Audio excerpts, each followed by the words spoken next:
Excellencies, ladies and gentlemen, first of all, thank you very much to you, Professor Segers, for your introduction, for your sensitive words about the context, where we have been and where we are.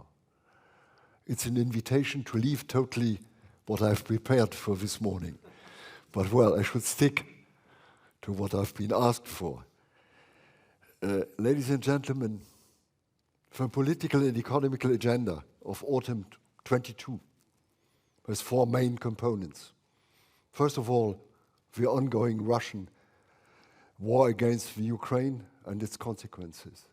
Second, the deep global economic change with a downturn towards recession, not only due to this conflict and to raising energy prices and speculations, but probably even more to the change of Chinese economic policy and to its conflict with the US. You can add the major errors, in my eyes, of our economic and business leaders in the last, let's say, 10, 20 years, especially in the last 5 years. They have been sleepwalking to some extent. Two catchwords may illustrate best the situation: in time and supply chain. Our European economic design is not dead, but needs real reforms and reflection. Third, the risk of an euro crisis due to the Italian elections and to, let's say, beginning speculations about it, and potential developments there. And the risk we see through the debt not only of Italy, but of France too. Fourth, the US midterm elections early November. In this, what they call in Berlin, Zeitenwende, bouleversement du temps, ou de l'ère, ou de l'époque. All areas are hit. Politics and politicians are not at all innocent. Europe has been sleepwalking to a large extent for too long time. Strange enough, after the series of crises hitting us since 2007, with to some extent finally successful permanent crisis management, but too short-term orientated. As a matter of fact, we enter into a period of volatility, uncertainty, insecurity, sort of new Cold War, including conflicts. These are geopolitical and geoeconomical unrests and imbalances expressed in our little European world by growing inflation, risk of economic recession, and risks for the Eurozone, risks for the European Union as such, that remains largely a geostrategic desert or dwarf. The world around us is in move, changing faster since more than 10 years and with less and less order. What are, under these circumstances, changing the state of the euro at 20 and of the EU? And what are the perspectives? We cannot evaluate the situation, this inventory, without having a short look backwards at the astonishing genesis of the euro over the last 30, not only for 20 years. I do it in catchwords, in a sort of stenograph, and at the same time as a reference and with respect to the project of oral history conducted by Matthew Segers. The launch, remember please, spring 1988 till December 91. 3.5 years of intensive discussions, deliberations and negotiations in 3 phases after the second relaunch of his European vision. First, the Delors Committee, the keys, the leader Delors, in close cooperation, by the way, with Kohl, more than many people have seen. And the central bankers on a personal basis, the words that Hans Tietmeyer had added in order to give a little margin of maneuver to the German central bank president, who was Hans Otto Pohl. And in Hanover, June 1988, the date of the birth or the conception of a euro. Second, a PrEPCOM, and then the IGC, Italian, Luxembourg, and Dutch presidencies, Italy following, interestingly, German advice, and not the French one, who tried to accelerate the whole movement towards the euro. Third, the negotiations towards what I call the German model, or the copy of the Deutschmark at European level. The Europeanization of the Deutschmark, yes. The European currency under German conditions. Otherwise, Germany would not have been able to agree. An operation of high risk, of highest risk, for Chancellor Kohl or for any other German leader. We would have lost a referendum if existing in the German constitution. The Deutschmark, the symbol of a German resurrection after World War II and of the economic German miracle. The Deutschmark existing before the flag, the constitution and the parliament. And the three basics then of the euro. Independence of the ECB, never really accepted in France, even till today, to a certain extent. No economic government controlling the central bank, against the wish of the French at that time. And third, the seat of the European Central Bank in Frankfurt, with, let's say, due to the genius Jean-Luc Dehaene, the former Belgian Prime Minister, and his team. And at the same time, the euro, and there has been, even among historians, this misunderstanding. It has not been the Deutschmark sacrificed on the European altar in order to get the German reunification. These were two parallel movements, and not one depending on the other. The years of preparation then, leading to the euro. First, the monetary crisis of '92, forgotten by many people in Europe, as means of confidence building. September '92, the rescue of the French franc and later of the lira by the German government and by the German Bundesbank, following a demand expressed by Chancellor Kohl. There you see a central bank is not neutral. Independent, yes, but not neutral. Is it in the heart of politics? The Bundesbank has been under fire at that time because of its interest rate policy in the aftermath of the German reunification. Typical Bundesbank, but not sufficient to explain the bad shape of certain European economies at that time. Then the adjustments in the 90s, the Growth and Stability Pact of 1997. Kohl was under pressure in Germany by his Bavarian partner, the CSU. Weigel's reassurance and the absence of the German Social Democrats at that time. Real success story of his? Question mark. And then the famous problem of a criteria and of a list of the founding members. The criteria, the famous 3 and 60%, a French invention at the end of the day. And a never-ending debate. 11 founders, yes. And with one special, let's call it risky case, which has in reality never contested inside the body, Italy. And then we had 2 accidental cases, if you want. I call them accidental cases, Greece and Cyprus. Today we are 19 plus 1 from the 1st of January 23, Croatia is coming, with 6 tolerated or authorized free riders in Europe. And then, to end this preparation period, the critical moment of truth of the 1st of May 1998. The nomination of the first ECB chairman, with Chirac's lost poker game by damaging the weakened Helmut Kohl, left alone and under pressure by a partly illoyal coalition in Bonn.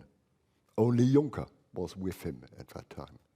The result, what I call the Duisenberg Declaration after midnight in Brussels, and I had the honor to be the note-taker in this story. And the other last critical move, underestimated by many people, but important for our people, the best and the most suitable exchange rate between the national currencies and the new euro. The euro replaced the ECU one-to-one, appropriate step. The poor citizens obliged to divide the price by 2 or by 6.5 or even by 2,000. Windfall profits and inflationary tendencies avoidable at that time. But please, them lessons of 20 years now, shift of paradigm, for me, question mark. First, the limping union and the weakness of economic cohesion in Europe. Referring to a reflection of a former US central banker, who is an old friend of mine, he said to me, well, isn't it strange that you never compare the development of two federal systems, the Eurozone and, on the other hand, the US system? ECB and Fed, aren't there comparable differences and common lessons to learn? Or why are these Europeans not willing to listen to the experience of the American side with regard to federalism? The banking, later financial and economic crisis of 2008 to 2010, imported, yes, from the US, but showing up all the European weaknesses, the lessons. What are the lessons? Well, in 2010 we reached in reinforcing structures, the Eurogroup with its own chairman, more control, the European semester, coordination and control by the Commission and the pairs, sufficient? Question mark. The ESM, the European Stability Mechanism, what I call the wriggling out authority now. It should become, for me, a real full-fledged European Monetary Fund. Why not yet, in my eyes? And today, in the light of the COVID and the international economic crisis, what about the stability of our banking system? Banking union, the word you find in each conclusion of the EU in the last 12 or more years. Do we dispose really about a performing and secure system that economy and customer appreciate? Not in my eyes, at least. I can't read anymore all these conclusions about the subject or the growing number of marvelous texts reducing the responsibility of the bankers. Is the world of banks only composed by big shots? Why didn't we try much harder to consider, let's say, our more national or regional banking scene, such as the Sparkassen or the Genossenschaftsbanken in Germany or the Crédit Mutuel in France, as an equal, perhaps better, backbone of our banking system, leaving the international scene to the big shots? Same importance for me, the revision of the criteria, eternal and young debate. Is it right today to take out the defense expenditure? Yes, in my eyes. What about investments? Question mark. Isn't it to a certain extent a particular French debate in order to avoid a critical stage with spread consequences due to the national debt development? Question mark. Do we need a new approach looking at debt and inflation with other eyes? The European institutions, at least in my eyes, should be authorized to engage for a limited number of purposes and with a limited amount a European common debt. I say openly, well, there is the case of the European Recovery Fund, yes. Frankly spoken, I would have tried to reach it with a more simple method. We had used once, more than 10 years ago, 1988, by extending the structural funds and adapting their conditions. But a real example of such an agreement of a limited debt could be the EMF, in my eyes, the European Monetary Fund, or specific investments ensuring the survival of the European economy and of its model. Or third example, research. I come back to this. And then the last word, political union, is this other catchword of, let's say, the end of the 80s, beginning of the 90s. political union, term invented by Helmut Kohl in 1989 in a letter to Mitterrand. At the beginning, a common title for real progress with regard to internal security, foreign affairs and defense, and competences of the European Parliament. Let's call it legitimacy. Where we are, it's still till today the weak side of European integration. The future, lessons learned, reforms. Despite the different crises, the euro is still now a real European success story. Still a short one, yes, but the Europeans were able not only to survive the crisis, but to strengthen, to some extent at least, and to develop the system. This autumn, once again, in front of a high potential, high risk, politics in Italy, partly hit in France, both with a policy and a debt inviting speculation to test a risky game, as Germany is actually in a relatively weak position. Compared to Greece, Italy is another level of threat against the euro. I'm relatively confident. We had a real chance with our ECB presidents, Duisenberg, Trichet, Draghi, and Lagarde. And do not forget their teams and the national central bankers, who are, let's say, imposing what I call the internal balance in this field. Not everybody likes the German system. As a typical compromise, it's never perfect. But it needs further improvement. A new impetus is needed. The structures of the euro till today reflect the internal difficulties, divergences, and mistrust. Is dual leadership still appropriate? Are member states ready to hand over the last word in this area, in key areas, to the ECB and or to the European Commission? I do not see this willingness in any member state, perhaps in some smaller, yes. Are we able to overcome the stalemate to create common fiscal rules for the Eurozone? Look at the recent proposals of the ECB or the French Treasury or of the German government. And what about banking union and capital markets union? Strange subject. In fact, in all these areas, the euro is accompanying measures. The progress towards a federal system is extremely slow. The fiscal rules and all the accompanying measures, such as compensation, should be federal and European in order to dispose of a credible counterweight to the dollar and soon to the renminbi, becoming at the end of this year probably the number 3 of the world currencies. In general, I prefer pragmatism to ideological answers. I'm aware people do not want the United States of Europe in this old, let's say, scheme of post-World War II. But probably something more complex, where Brussels and the member states find their role and place. The double-head system remains, at least for a transition, necessary in Europe. Better would be a real European federal system. But this includes, by the way, not only the European Parliament, but the integration of national parliaments in the scheme of Europe. The latter have still to be included. I'm waiting for this. And the geopolitical view of the Europeans remains underdeveloped, even in the area of geoeconomics and geofinance.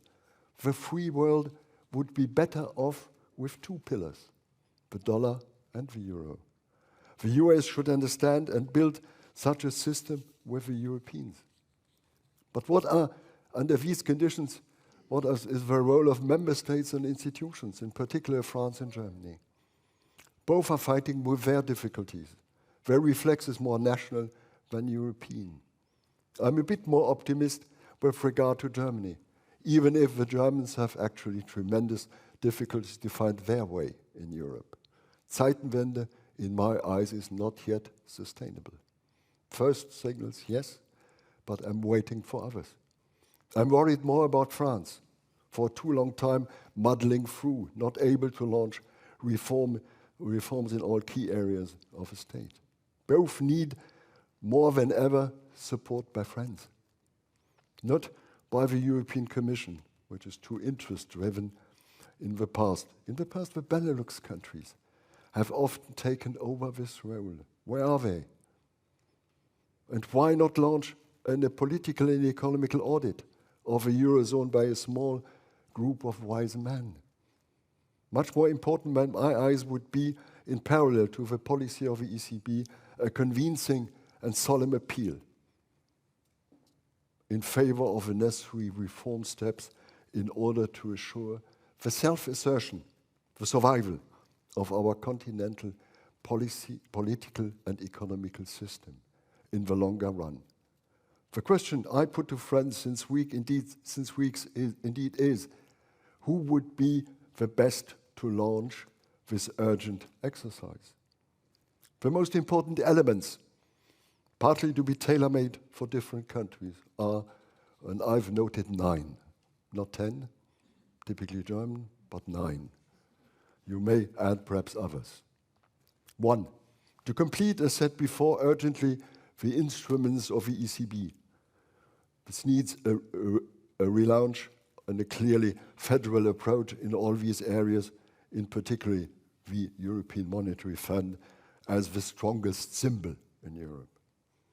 Second, assure the strategic autonomy of the European economy, in particular reduce the dependence of certain suppliers, diversification of our imports.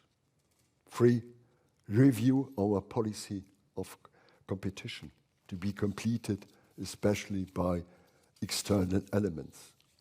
4th, review our policy of research, introduce the model of the American DARPA for disruptive innovation in order to reduce the European backlog in key areas against the US, against China, as proposed by an initiative I've been participating for the last 3 years.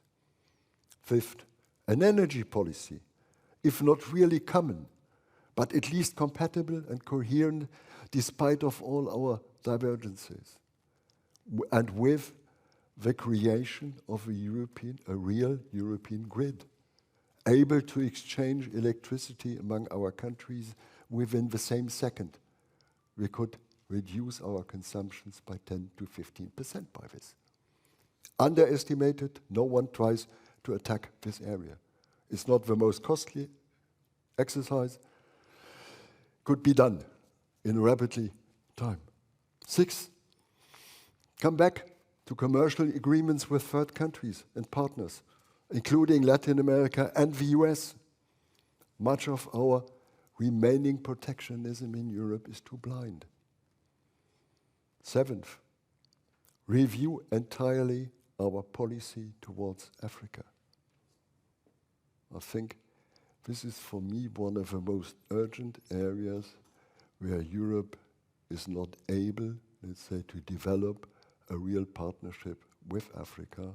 Is our next continent south, with risks of immigration, with risks of hunger, you mentioned, and real risks for our future. But up to now, we are sticking, let's say, to old policy means of the 1950s, 1960s, just post-colonial. Nothing new, no real cooperation. And I take always the same example. Some years ago, I was invited by the community of the East African states. And my first question was, what are, for you, the 10 most important projects you would like that Europe take them over? And the astonishing answer of 2 heads of state was, you are the first one putting this question. Till now, the Europeans are following their examples, not ours. There we need a real change of African policy. 8th, develop the European defense, the European pillar in NATO, and at the same time an autonomous European defense, including, I'll add this, a new transatlantic pact with the US, including defense, trade, and investment. Last subject for me, last but not least, it's an internal subject. Overcome by a political dialogue, the split, the schisma between Eastern and Western Europe, which is a dangerous development that could derail the European integration. Ladies and gentlemen, these existential challenges underline we cannot just continue as done in the last years. We cannot just muddle through from one meeting to the next, as it seems the new policy of the European Central Bank. We need a more long-term view. We have to act courageously. We need, if not a vision, but at least a compass for the years ahead, concentrated on essentials. This demands, I know, leadership, urgency, and strategic thinking and acting. I think conferences like here should contribute to launch such a debate in Europe and exert a certain pressure on governments to execute it. Thank you very much.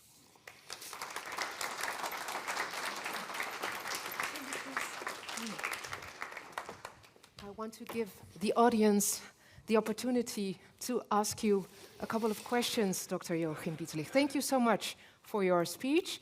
Are there any questions from the public? We have Job with a microphone. Maybe you can think about it a little bit, because I already have one prepared. Because in your speech, you're very critical about the geopolitics of the EU, or better, the pace. We do not have any common foreign policy. But we are still in the beginnings. You say the European Union is still a geostrategic desert, but haven't you seen any improvements since President von der Leyen launched her geopolitical commission? Because it's... Well, she has been one of the first, let's say, underlying what I call our problem towards Russia and Ukraine, towards this war launched by the Russians. Yes, but that's all. Where is the real geopolitical view of this commission? When I just take the subjects I've mentioned, with regard, let's say, to geoeconomics and geofinance, where are, let's say, the reflections and the actions of the Europeans? And this is not only the Commission. The Commission can never be better than the member states allow it. This is the old thesis, it's clear. But where are our actions and reflections and actions towards, let's say, a more geopolitical view? Well, there is the strategic autonomy, which is high on the agenda. Yes, which is also I think it has been launched years ago. But you haven't and seen no one has taken proof. note of it in reality. No one has been trying to define it. I had a real quarrel in France when I asked the French to define it in a clear way, looking at different areas. In defense, it means something different than it means in commercial affairs. In development aid, it means something else again. When you look at the economy, for me, the highlight has been what I call microprocessors in the last years. I had a long debate with one of the leading CEOs in Europe about the subject. And he explained to me the subject of our lack of microprocessors has been seen in Europe at least since 2016, 17 at least. You have to know, in order to launch a new factory, you need at least 4 years, under best circumstances. But we could have done it from this very moment. In reality, what we have done, well, we have launched the first projects now, 2021 to 2022, with a certain delay. And our whole supply chain was broken to some extent. Why the hell all these, let's say, leaders of, for example, the automobile industry in Europe have been waiting for such a time, and why they have allowed this total dependence on, let's say, purchases somewhere in the world, not with real partners, partly, but not existing in Europe. Why the hell? We have been waiting for such a time. Too little, too late, you say. 4 years too late. And add one incident, totally underestimated in Europe for a certain time, this famous accident of his freighter in the Suez Canal. The supply chain for many things in the automobile sector in Europe have been interrupted for weeks and weeks. It was panic in the orchestra, yes, but that's all. No consequences. We have a question from Graham Bishop, who is in our first panel in just a little bit. Yes, thank you. First of all, Professor Bitterlich, thank you very much indeed for your comments. Your comments about the treaty which was signed here just brought it all flooding back to me. The negotiations at the time and the compromises and so on. So thank you very much for that. My question is about energy policy, which merges into defense. You made the point about the lack of a common electricity grid.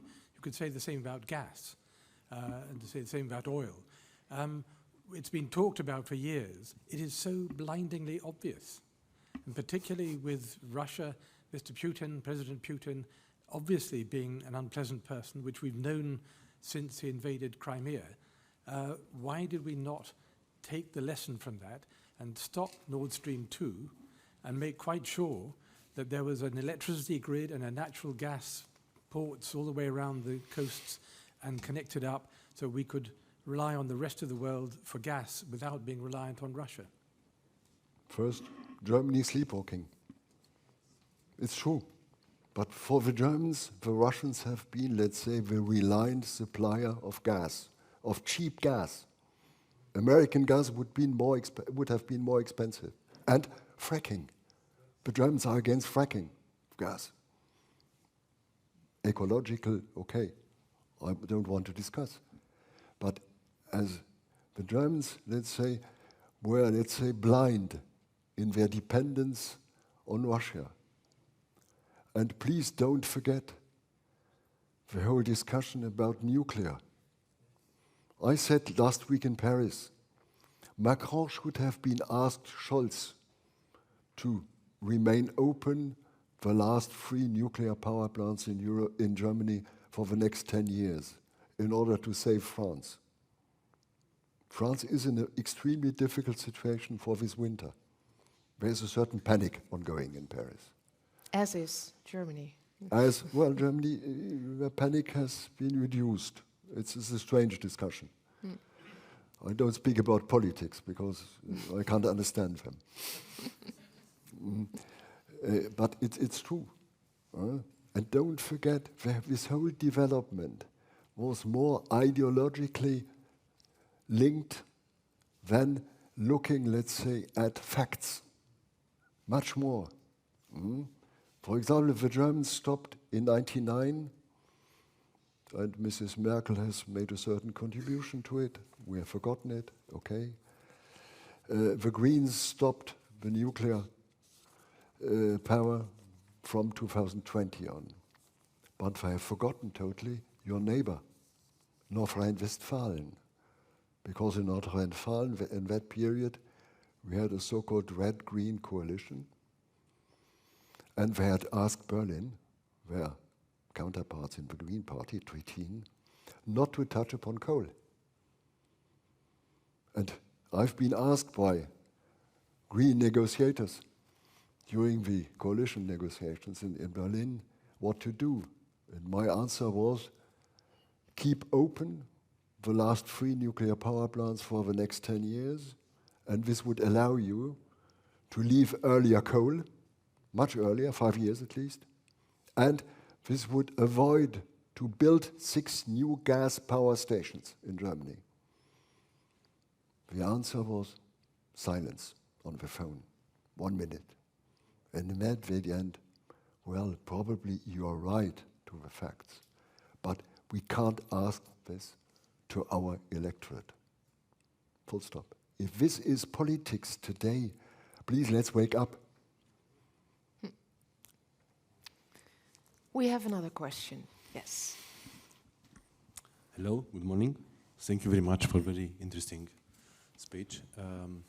I come from Romania, but I traveled and worked and studied abroad, and I conferenced across many countries, 40 countries across the world, just returned from Casablanca Forum. I have 3 questions for you, if you allow me. First of all, regards the global economic order. We had 2 exogenous shocks, the coronavirus pandemic and the events in Ukraine, the crisis in Ukraine. So from your point of view, do you think we are close to, let's say, moving towards a new world economic order? Because in the past, every time after wars or after shocks, we saw, let's say, the start of a new world economic order. And in this context, I would like to emphasize the fact that Europe, it's, let's say, missing again the chances determined, let's say, by this total confrontation, economic confrontation between US and China. My second question regards the future and the challenges across the Eurozone, because I'm coming from Romania. Romania is outside of the Eurozone, but I always monitored what's happening in the Eurozone. So we had the crisis, the Great Recession starting in 2007 with 2 waves in Europe, the private debt crisis and the public debt crisis, a severe adjustment for the Eurozone. Actually, the Eurozone started the post-crisis cycle only in the autumn of 2013, so 6 years following the outbreak of the crisis. And then we had a new economic governance in Europe that determined, let's say, an improvement of the risk perception. Nowadays, the risk perception in the Eurozone hit a record low level. If we look at the consumer confidence in Germany, it's at a record low level. So this recession is unavoidable in the Eurozone in the short run. My question is, do you think we are at the moment when nothing has to be done instead of complete, let's say, federal integration of the Eurozone, because we had the new governance, new economic governance starting 2012 with the fiscal compact, with the banking union, uncompleted until present, so the banking union is not functioning, capital markets union not functioning, energy market not functioning, so we had ideas, but actually none of these ideas were fully implemented. So do you think it's now the time or the last minute in order to move forward towards political union and federal budget, because at present the maneuver room in terms of economic policy in the Eurozone is very limited. We have no maneuver room in terms of monetary policy, we have no maneuver room in terms of fiscal policy. With very long question. I'm going to interrupt you, sorry, because we are we have a full program. No, sorry. We only have time for 2 questions, sorry. So I would like to give you the opportunity to answer those. China would, let's say, be, another conference. But I listened yesterday to the chairman of the European Chamber of Commerce in Beijing, opening eyes to Europeans, and I would have preferred that many other Europeans listen to Jörg Wuttke, who is what I call the most experienced Europeans in China, with a certain freedom. He is able to tell to the Europeans what he thinks about China. New order, no. I don't see up till now an upcoming new order. Some people in Moscow were dreaming about this new order composed by Russia, China, and India. I think the Indians have their self-interest, the Chinese too. They see the Russians for the moment perhaps as a junior partner, no more. They are becoming more and more critical towards the Russians. They take their distance, but they don't want what I call to depend on the US. What I need more than ever, to some extent, is on the one hand, is a certain American leadership with a geostrategic eye, not only a national American eye, question mark. Biden is, let's say, perhaps the last American president open to us Europeans, if we take the risk of a re-election of Trump in 2 years. Be aware of this. And we have a real vital interest in concluding, let's say, a new long-term arrangement with the US. On the one hand, not following the US in every field now, following a certain, let's say, autonomous, but at the same time, a certain partnership with the Americans, yes. Europe can't be, let's say, in an equal distance between the US and China? The Chinese are actually fighting with their own system. They are in trouble, in internal trouble. They have a real, let's say, real estate problem. It's not only a problem, it's more than a crisis. And the Chinese leadership is actually, let's say, more or less muddling through. Hong Kong for me was to be expected because of national cohesion, yes. They have developed, let's say, for COVID reasons, let's say, a double economy, one internal, one external, in parallel, never seen before. If it works, question mark. I have doubts about the Chinese development. And on the other hand, you see, even Europeans or Americans need to some extent the Chinese production and the market. Yes? When I look at, I discussed yesterday with BASF in Germany, for them, the market of chemistry is 50% Chinese. And therefore, they need to some extent China. In other areas, we could reduce, yes, more strategic autonomy of the Europeans towards others. It would be more expensive, yes. Simply said, or in a populist way, well, you could buy in future 2 T-shirts from Europe instead of 10 from China, yes. We have to reflect on our consumption. And US-China, I hope it will go towards, let's call it, a limited conflict zone, controlled to some extent, as Kevin Rudd has explained it. I hope so very much. It's in the interest of both sides. Your second question, yes, I think we need a real new impetus in favor, let's say, of a stronger federal integration, even if it's a compromise. I take the example from defense and foreign policy. When I developed in the early 90s the initiatives with the French about a common foreign and security policy, by the way, if you read today the texts, nothing of these initiatives has been implemented. Nothing. Nearly nothing. We had another conception, Hubert Védrine and myself, at that time. And Chancellor Kohl said to me always, I will sign your initiatives, but please be aware, the very last step of European integration will be foreign and security policy. Because of the traditions, because of history, because of, let's say, the self-esteem of a certain number of member states. Please be aware you need steps, and you need same or similar steps in other areas. Therefore, with regard, the same applies to home and security affairs. You have to accept certain intermediate steps before, let's say, a conclusive right step. You need to build up confidence between what I call Brussels and the member states.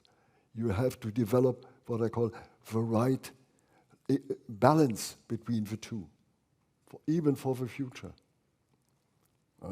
I had my harsh debates on my entry to the Chancellor's office with the Chancellor about the term United States of Europe. This was a term in all CDU programs since 1949. And I said to him, stop it, please. Europe can't be, and there's this misunderstanding, United States of Europe and United States of America. We will never be the United States of America. Europe has its own. We have to develop our own, let's say, structures for this. And we need, let's call it a coalition, a real agreement between central authorities and our member states. Therefore, my demand for years, let's integrate more the national parliaments into the European integration. We need this. They are, let's say, external to some extent.